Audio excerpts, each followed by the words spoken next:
Ty si konkrétne dostal pozvánku do Justičáku pred Vianocami, boli sme tam 2 dni pred Vianocami, pred Štedrým dňom. Ty si tam prezentoval, prednášal, robil aj nejakú aktivitu s ľuďmi, ktorí už boli reálne vo výkone trestu, čiže vedeli, koľko ešte tam posedia. A zároveň tam aj boli nejakí obvinení, ktorí ešte na ten celý proces, alebo boli v ňom, že nevedeli to finálne rozhodnutie. A ako ty si dokázal týchto ľudí postať na ten level toho, že s tebou spolupracovať? Lebo naozaj, že to, keď si niekto predstaví väznicu, tak naozaj to tam tak vyzeralo.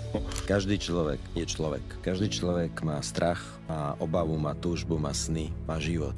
A aj toto sú ľudia. Akorát možno boli v nesprávnom čase na nesprávnom mieste, nemali možno toľko možností na výchovu. Jednoducho, nejak sa im ten život proste vymkol spod rúk. Ale vychádzajme z toho, že tí ľudia možno už strátili nádej, že budú mať niekedy plnohodnotný život. A to, ako je možné, že jednak sme tam boli odprednášať, ale že s nami spolupracovali, bolo práve to, čo ja vyučujem na tréningu Majster Pódy. Ale to je jedna rovina. Ale druhá rovina je to, že tých ľudí som bral ako ľudí. Nebral som ich ako odsúdených. A možno to bolo to, že sa tam vytvorila taká veľmi pozitívna energia, tak to tam plynulo, také príjemné flow, tam bolo paradoxne to slovo príjemné flow, pre niekoho je nepredstaviteľné. Mal som z toho obrovskú radosť, o čo bola potom spätná väzba od tých ľudí, ktorí tam boli.